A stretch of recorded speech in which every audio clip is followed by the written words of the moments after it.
Hi everyone, it's Henry here, and for this video I'm going to be talking to you about the creative process that myself and Andy have gone through when coming up with the latest project for the channel, or the channels, because we're going to be doing videos for this over on Patreon and over here on YouTube.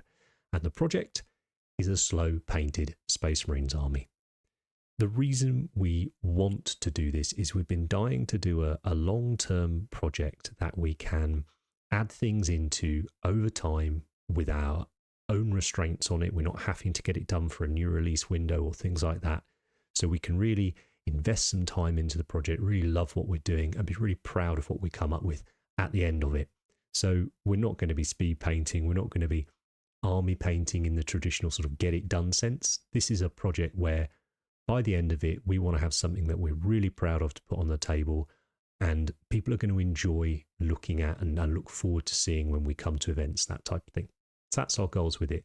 But we also want to make sure that we can bring you along for the ride, and hopefully you find it interesting. So we want it to be accessible. We want it to be fun to watch, but we also want there to be some little things in there that might help you enjoy your painting a little bit more, whether that's following along with your own version of the army we do, whether it's just applying those tips and tricks to your own army painting projects. And this was meant to be an sort of interview style video with myself and Andy talking about it, riffing off each other, literally bringing you along from almost the very beginning. And we filmed loads of it, and it did not turn out very well, which is why I am now rather awkwardly sat on camera talking to myself. But I've watched back through all the footage, I've made a load of notes. I'm going to take you through the shortlist that we've come up with and the reasons that we think these are our top 5 contenders for our slow painted Space Marines project. At this point in time, we are still undecided on the chapter that we're going to go with. So we definitely will value your input in the comments, whether that's just reaffirming sort of our reasonings for things or whether that's just telling us we're idiots and we should definitely do Ultramarines. But we've tried to approach this in an objective way as we possibly can, so that when we come with these sort of 5 shortlisted choices, we're going to go through the pros and cons for each of them, not just why they're cool, because we obviously think they're cool, which is why we want to do them, but why we think they'd be right for this project. So those criteria we spoke about before being interesting for you guys to watch, as well as a few others, such as things like we don't necessarily want to limit ourselves too much with kits. There's usually a Space Marine release of some sort every few months, it feels like, and it would be really nice if we could include as many of the things that we like in that project as possible, even if that means converting models from other chapters to fit into our army. And I say things we like. We don't love every single Primaris unit by any means, and if we don't really like the model, like 8 out of 10 plus like the model, it's simply not going to go into our army. But we are convinced that at their core, there are some beautiful, creative, awesome-looking armies that can be created from the Primaris kits and that range. Myself and Andy have had multiple Space Marines armies over the years, as I imagine a lot of you hobbyists will have that are into 40k, and we always going to come back to them. What is it that we love so much about them? So we thought about that. We were like, well, we love that Baroque sort of knightly feel that you get with them. We love the idea that each Marine is an individual hero, and we're nearly always influenced firstly by a piece of artwork that will normally spark a project idea. And when it comes to artists that we really love, their take on Marines and stuff and their overall take on 40k, which is what we're going for with this army, you've got people like John Blanche, people like Karl Kopinski. They feature very heavily when we sort of looking at our favourite pieces of artwork. Mark Gibbons, if we go back to the slightly more nostalgia-driven choices as well. So, yes, we're going to be doing a Marine army. Yes, we're absolutely going to be using Primaris, but we're going to be putting our own spin on those models so that we love them. You might like it, you might not. But in a way, this army has to be for us as much as it is for the channel. So enough of that. Let's get on with number 1, Ultramarines. Now, there may be quite a few of you groaning when that choice comes out, because I think Ultramarines, by virtue of the fact that they have been featured so heavily over the decades for 40k. They have got a cult following, but they also have people that are rather dismissive of them as the sort of poster boys. Oh, whatever. Oh, it's another Marine release and it's Blue Marines. Now, I've had 2 painted Ultramarines armies for 30k. Andy's had a painted Ultramarines army for 30k. I did that Agastus project fairly recently on the channel for a different take on sort of trying to get on board with that almost spec ops sci-fi Primaris thing that's going on, as well as winning various awards with painted Ultramarines as well. So it's safe to say we do really like them. And why do we like them? Well, that Greco-Roman sort of archetypal Space Marine thing that they've got going, if done tastefully, can be so cool. They're described as the warrior kings of Ultramar. I'm reading a lot of the heresy books at the minute around the Shadow Crusade, where the Ultramarines versus the Wordbearers, and it reminds me why I've done a few armies of those, because there's that heroic thing about them. And there's some pieces of artwork that Karl Kopinski did for concept art for the Space Marine game, and as far as we're concerned, it's basically perfect for how we envisage an Ultramarine. Now, I mentioned a minute ago about the criteria we have, so things like the Baroque, the individual heroes and stuff, but we also really like that more weathered and battle damaged look to our miniatures. We were huge fans, are still huge fans of what Forge World have done with their paint jobs over the years, particularly people like Phil Straczynskis, who brought in that military modelling style. Mark Bedford as well. You know, that they made Marines that were still, you know, could still be colourful, could still be sort of knights in space, but they were a bit more gritty, they looked a little bit more natural with the dirt and the grime and the things on them. And we think you can achieve that with Ultramarines if you sort of desaturate the blue a little bit and then go in on it with the weathering and the battle damage. So there are a lot of pros when it comes to Ultramarines. That blue is very, very striking. The blue and gold looks excellent. We could use just about every kit that comes out.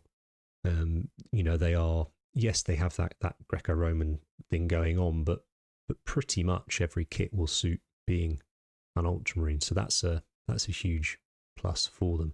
And the fact that they are popular, you know, we mentioned a lot when we were doing the interview that we need this to be popular enough to warrant the effort that's going to go into filming it and creating it and putting the time in on this stuff. So there's no point choosing an obscure tiny chapter that nobody really cares about. And the Ultramarines certainly have a fan base. That, I suppose, brings me on to the cons, which is, whilst we may see them as the archetypal Space Marine and this, that and the other, the same, you could say that they are the poster boys. They are a bit, oh, another Ultramarines army, great, here we go again. And that's a perfectly valid, you know, response, and it is a con, you know, so we do need to consider that. I think the other side of it as well is we've done them quite a few times each. Now, we haven't necessarily been 100% satisfied. Don't know that people ever are 100% satisfied with what they do with our hobby, but we've had a fair few goes at them already. Maybe it's time to do that with something else, and perhaps the amount of goes that we've had has somewhat dulled the energy and the enthusiasm to do them again. So that's sort of your short pros and cons for the Ultramarines. So do, as I said before, let us know in the comments what you think of them as a choice. So chapter number 2, and this is definitely more of a niche choice, but it's something that myself and Andy both adore, and that is the Red Scorpions. This is a chapter that Forge World chose to feature heavily in a lot of their Imperial armor books, and as I say, it was a way both of us spent a lot of time in the hobby in the Forge World sort of universe, for want of a better term. And they deliberately, due to the people that created Forge World and the people that were working there, their choices of the way they presented miniatures, not just the way they sculpted them, but the way they painted them as well, and the way they presented the books, had a much stronger military modelling background to it. As I mentioned before, this is something that really resonated with us. Now, this is something we're going to do regardless of the chapter that we choose, because it's the style we like, that grimdark, gritty, more realistic in quotes look. And the Red Scorpions just epitomise this, and they really allow you to go to town on it. And that's largely because they're grey. And grey as a colour to weather up and battle damage is just brilliant. And it doesn't have to be a neutral grey, but when I say it is a fairly neutral base to work from, what I mean by that is it takes weathering brilliantly. The easiest colour to weather in the world is and make look cool very simply, very easily, to be honest, is yellow. It's very striking, high contrast, all of that, but we haven't got a yellow one in this shortlist, so the grey is a really, really good option when it comes to that. But they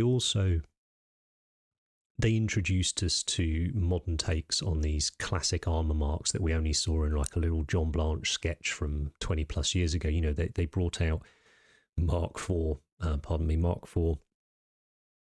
upgrade kits with torsos and heads. And I remember in the very early days of the Horus Heresy gaming, we didn't have it as a game necessarily. We certainly didn't have a miniatures line. And if you wanted to create, your Heresy armies from the Black Library books and things, you were buying the Red Scorpions upgrade kits and shaving off all the symbols so you could have those older armor marks. And they released just tons of these beautiful hand sculpted on the whole hand sculpted kits for the Red Scorpions. And as well as that grey, you have a lovely yellow trim on the shoulder pad, a little bit of black, white, and the red. But rather than just going pros and cons, I'm going to go backwards and forwards a little bit, because that uniqueness and how cool it looks is actually one of the reasons we think maybe they're not the best idea. Even though I did a video recipe on them like 5 videos ago or whatever for the Leviathan release. Andy had been wanting to do them for years. I was like, okay, I won't do any. But when that box came out, it felt too obvious to not have a go at doing that, a take on that sort of homage to that Karl Kopinski Terminator. But yes, it's the decals. Now, whereas with Ultramarines, we have tons of different decal sheets, and actually the molded detail for Ultramarines can look fantastic. On the whole, myself and Andy really like shaving off a lot of the sculpted on detail and either leaving the armour surfaces bare or putting decals, maybe some freehand over them. And you can't get Red Scorpions decals. Some third-party places do them occasionally, but they often get took off. And you can get the old Red Scorpions decal sheet from Forge World on eBay if you're willing to spend an absolute fortune. So that caveat of us wanting to, or that criteria of us wanting this project to be something that you guys can follow along, it's not so good, right? It doesn't work so easy. And the big argument really against doing the Scorpions for this was, what we love about the Scorpions is the old armour. And just sticking a Mark IV head on a Primaris Marine, I don't think will give us enough of that feel. Now, we are planning on a Badab project for next year, and I think that will be slightly more self-contained than this ongoing one. But I think Red Scorps is probably a shoe-in for that one, but more on that later. But therefore, I think whilst they're cool, whilst they really fit the bill when it comes to allowing us to do the bits of painting that we really, really enjoy, I think there's possibly too many cons for them. But again, let me know in the comments what you think about that. There's certainly, visually, especially when you get onto the vehicles as well, and you can bring a little bit more of that faded yellow in, you can just create incredibly striking looking armies. But speaking of instantly striking, let's talk about option 3, Blood Angels. Probably Andy's favourite ever. He did this, I didn't say this when we were doing the interview, but he did this wonderful Blood Angels squad a few years ago for Golden Demon. It's still one of my favourite things, but he's done just a wonderful representation of them. But yeah, if we're going to talk about striking schemes, red is, in my opinion, always a winner for an army. Red just looks great on the table. And with Blood Angels, you have huge amounts of history to draw upon. One of the key things, if we're going to talk about colours and contrast and appeal on the tabletop, you have things such as the majority red, but then you have the black with the Death Company, and you've got some fun conversion options there as well. And of course, you've got the gold with things like the Sanguinary Guard, Commander Dante, and then you've got the white with things like, your Sanguinary Priests, your Apothecaries, that sort of thing, which obviously you have in many of the other Marine armies as well. But there's straight away you're giving yourself a little bit broader range of things to paint, to show to people, which is really, really cool. And I think if we're looking at characters and things that got an update, you've got Mephiston and you've got Dante, who I think came out really quite well. Certainly Mephiston, you know, we're both big fans of Mephiston, however you say his name. We're both, big fans of that miniature. Dante, certainly in the hand, is a really cool mini, and there's plenty you can do with it. So that's known quantities for us there. They don't have a huge amount of upgrade stuff currently for sort of Primaris scale, but you know they have everything else that Space Marines have. So you've got that whole range of the normal kits to be able to bring in. So it's not really detrimental in that sense. And one of the things that sparked this discussion was the fact that we've seen recently at the Nova reveals, there's a bunch more kits coming for Space Marines and the new Codex. And one of those kits that's coming is the Assault Marines, the Assault Marines. And unfortunately, this one was enough to stop the thing dead for Andy. Personally, I don't mind them. And I think I will add some into this army, however we do it. I absolutely think you can work. But for Andy, being such a huge fan of Blood Angels and having such a strong idea in his head of what they were, to him, the Ultramarines, the Assault Marines had to be fantastic. And he's not a huge fan of the fact that the backpacks haven't got that big chonky intake on them, either side of the head. But the biggest sort of killer for him is the fact that they don't have the crossed chest straps. That's something he absolutely adores. So I was, in spite of the fact that he is more of a fan than I am of them as a chapter, I was probably championing and pushing for us to consider them for this project more so than he was. We are going to be swapping the helmets on all these models. I don't think we'll be using a Primaris helmet in this army because it's not something that we particularly like the look of, or it's more that we much prefer the look of some of the older helmets. And we're seeing Games Workshop bringing that in with some of these recent kits. Some of the Sternguard kits have got Mark 7 helmets and stuff. There's a few Mark 6 floating around in the various kits. So yeah, it's something that a head swap won't be enough to make Andy sort of love these models. And as I said, we need to be 8 out of 10 for these miniatures. So yeah, pros and cons. They're for the Angels of Death, the Blood Angels, and I say Angels of Death because one of the big pros for them is nostalgia, and not just nostalgia for us, but the fact that nostalgia seems pretty popular at the minute. Games Workshop seem to be informing a lot of their releases based on nostalgia. And if you look at various successful YouTube videos in our hobby sphere, a lot of them are mining or taking advantage of that nostalgia. And Angels of Death, which is just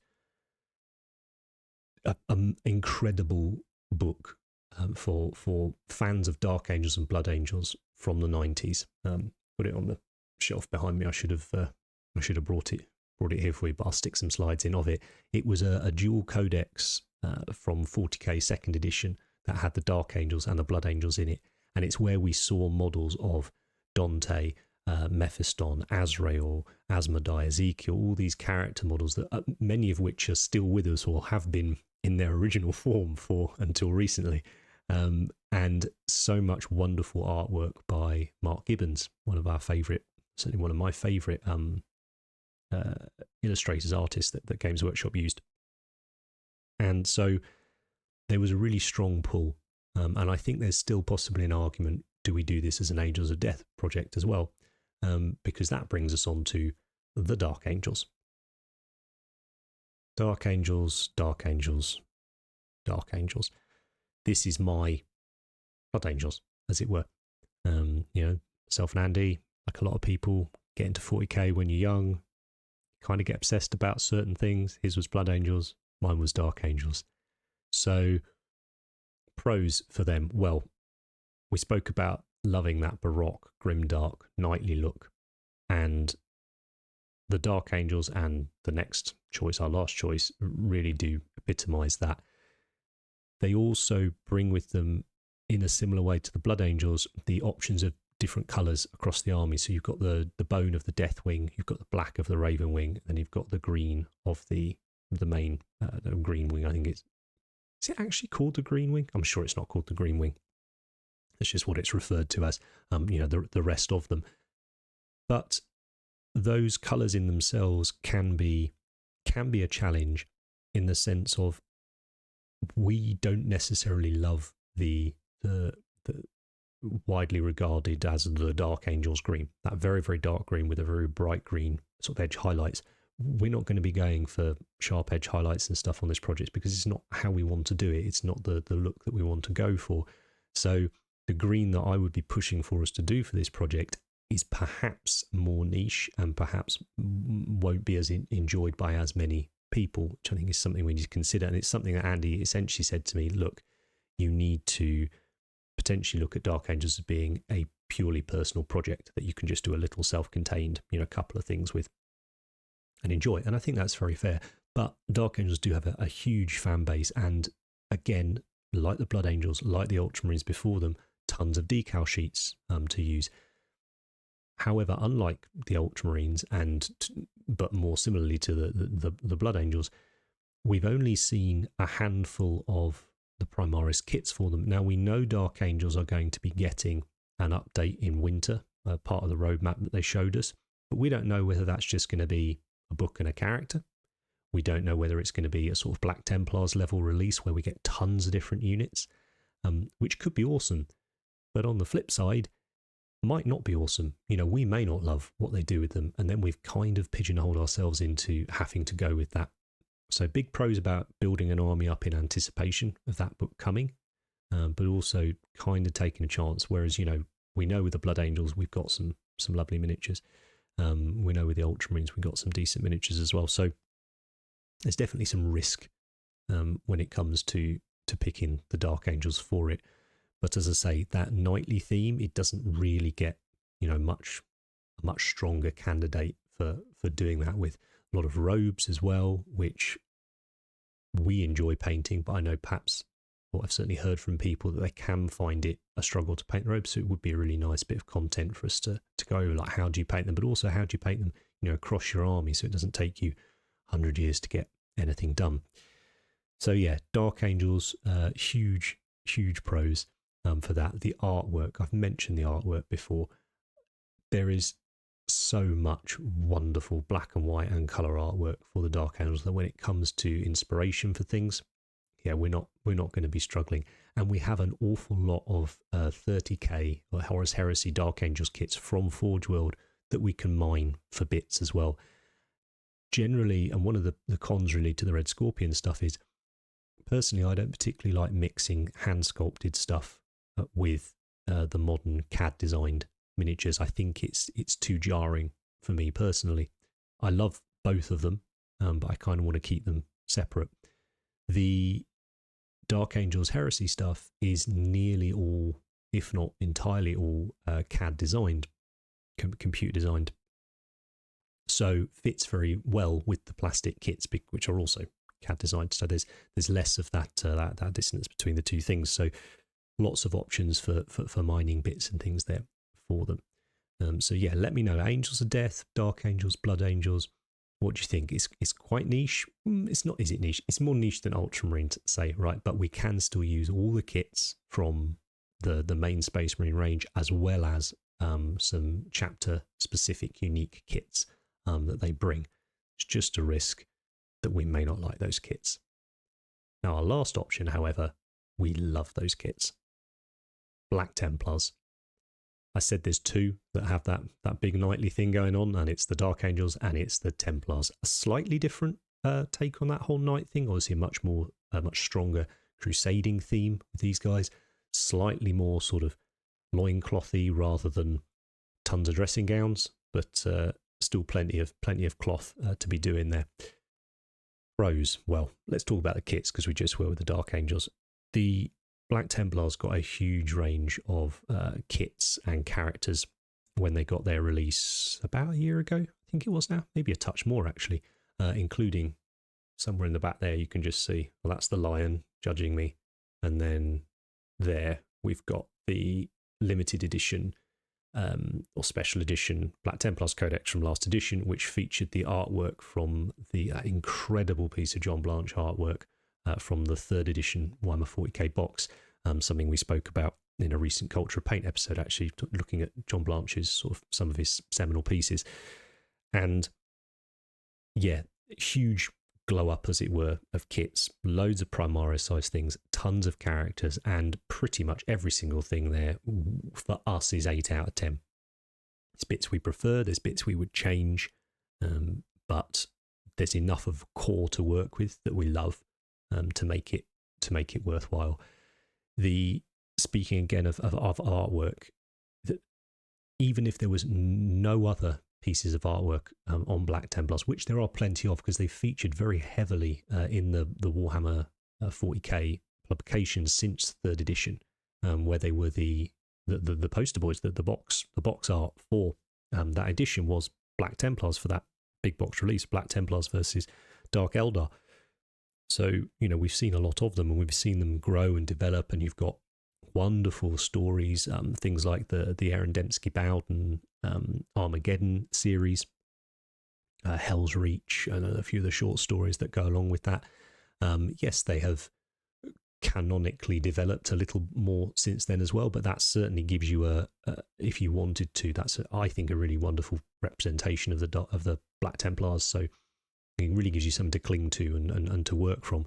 But yeah, even if none of that existed and all you had was that piece of John Blanche artwork, I mean, I don't really know what more you need to inspire you to create a Space Marine army, and also to so blatantly and obviously show off what Space Marines are, right? Knights in space, these massive, terrifying, slightly gaudy, very ridiculous armored, monsters with all this heraldry. And if we look at the cover, a lot of color. Yes, they're black, but you've got obviously innately you've got the red, and you've got the off-white for the robes. But if we went Black Templars, we would be doing things like the yellow weapons with the flames on them. A little bit of nods back to that nostalgia. If we were to do the basing, we would probably follow this artwork and have that lovely orange and red, those sort of ochres and siennas and all those tones in the bases and in the weathering. And it's not original. Lots of people have done it. Maxime, I forget his surname now, but the Games Workshop sculptor's got a wonderful looking Black Templars army that is inspired by that artwork. We would be going a different route stylistically with it, but certainly would be hitting a lot of the same notes that he did on that. So quite exciting. There's the Grimalda sculpt is one that Andy has in the past spoken several times about wanting to do a little conversion on based on a recent piece of artwork that they did for him. You've got the Castellan, you've got the Marshal, which was that lovely nod back to an old special edition Black Templars thing, and then you've got their normal sort of troops, whether the Crusaders, the Sword Brethren. And if we look at things like the Indomitus release, which was the last edition of 40k, they went a more Baroque route. They got rid or eschewed this idea of these super sleek Spec Ops type Primaris Mark 10 armor and stuff, and started bringing back that Baroque element, all the fetishes and the chains and the skulls, all this stuff that in my head and Andy's as well is 40k. They brought back a lot. So you have things like the Blade Guard veterans and sort of that range of things, and the captains and stuff from that. So tons of minis, whilst they are not generic, as it were, in their look, they have a very strong identity in their look. There are still plenty of miniatures that you can use. And personally, I wouldn't be doing every single model on there, head to toe in chains and doodads and dressing gowns and all the rest of it. I think you save that for characters. You make them stand out even more by that. And they can have access to, I believe, all the normal Space Marine stuff, bar, obviously, librarians. So we are limiting ourselves, if we pick Black Templars, by not being able to field a librarian. Not such an issue for us in the sense of we don't really like any of the the current available models for them. Not to say you can't convert one, and we will be doing plenty of conversion work, particularly for the characters for this army. Still plenty of out-of-the-box stuff too. But yeah, simple kit bashes, head swaps, more elaborate conversions we'll be going into. And one of the things we will be doing on any chapter, regardless of which one it is we choose, we're going to be adding a lot of purity seals because it's just something we really like the look of. So we'll look at sculpting your own or creating your own, regardless of what we do. But there's going to be a lot of them on Black Templars, right? So yeah, maybe need to factor that in, quite how many we'll have to make. So yes, a possible con there, limiting ourselves with the with that. Other cons for Black Templars. Well, black. Some people think black is boring, and certainly when it comes to weathering black, it can be a challenge to make it as striking as something like, you know, a lighter coloured armour, a bone coloured armour, a yellow, a white, whatever. But you still need to weather the black armour. You just have to go about it in a slightly different way if you want to have that similar level of impact. It's not something that concerns me. I think there's plenty of stuff on these models to make them look interesting. I mentioned before, you've got the red, you've got the off-white with the robes and things like that, the tabards.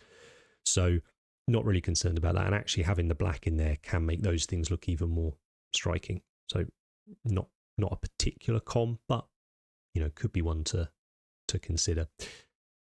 So I'm pretty sure I've covered the pros and the cons for all of those armies. Okay, so let's wrap this video up because I have talked to this camera on my own for more than long enough. It's really weird. I don't know how people manage to do this all the time for their videos. I mean, I suppose it would be good to get your feedback on whether you would like a little bit more face-to-cam stuff from us. We're certainly not going to be moving away from doing tutorials. That's our bread and butter. It's what we enjoy doing. It's what we think the channel is for. But a little bit of face-to-cam, if it improves or elevates the videos at all in any way, let us know on that. But yeah, that's our 5 choices. We are not set in stone on them. We have our favourites, but we are going to be considering the feedback from you guys over here and the feedback from our patrons, because ultimately, as much as this is for us, it is being produced for you guys to enjoy and to follow along with. So let's just check the criteria again. We've got Baroque, individual, grimdark, heroes kind of thing. We're going to be using older bits and bobs to mix in, so it will have a slight nostalgic nod to it. We want the scheme and any conversion, all that we do, to be fairly accessible, so that you guys can replicate them and follow along with the project if you want to. But that's the main point of it, really. I know it's something Andy's wanted to do for ages, just to create this project, this ongoing thing, this journey, I guess, that we can bring you guys along with us on, and it does sound a lot of fun. So it does not mean that we won't be doing tons of other Space Marine recipe videos, you know, throughout this year and next year and whenever, when we feel like it, when they get releases and all of that. This is just something a little bit different to sit alongside all of that, and like I say, an ongoing thing that we can dip in and out of when we feel like we want to do it. So just want to say a massive thank you to the support you give us here, but also over on Patreon. It just allows us to do these things and plan these things and plan even bigger things in the future, which is very exciting, and hopefully we can talk to you about those quite soon. But it really does mean an awful lot to us. Without you, we wouldn't be doing it. So let me know thoughts on the video, thoughts on what chapter we should choose, whether you think this is a cool idea. We do. And if you've got a 6 chapter choice, it better be an absolute banger for us to be considering it over those 5, because let's be honest, if you like Space Marines, making a top 10 list is pretty easy or pretty difficult, depending on how you want to look at it. If you've enjoyed the video, hit the like button, hit subscribe if you're not. Any questions at all, pop them down in the comments. Thanks ever so much for your support, and I'll see you next time.